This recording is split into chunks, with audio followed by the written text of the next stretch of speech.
Il est celui que l'on n'attendait pas dans ce nouveau gouvernement. Manuel Valls est de retour dans un ministère.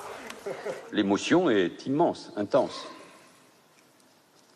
Femmes et hommes se bousculent dans mon propre panthéon personnel à l'heure où je cherche les mots à même de retranscrire cette émotion.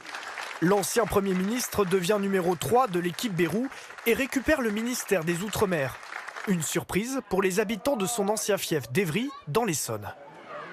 Le choc total. Je ne sais pas comment il a débarqué là, ça faisait des mois qu'on ne l'avait pas vu. Je ne sais pas.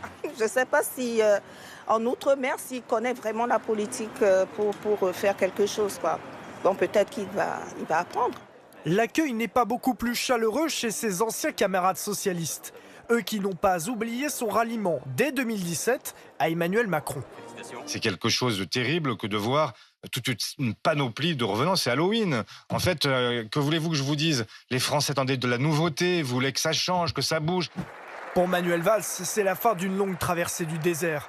Lui qui, en 2018, avait décidé de quitter l'Assemblée nationale pour tenter de devenir maire de Barcelone.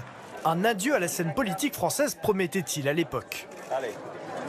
Si ça passe pas là à Barcelone, vous faites quoi? Vous restez là-bas, vous devenez professeur, vous revenez ici? Non, je dis que quoi qu'il arrivait, je restais à Barcelone.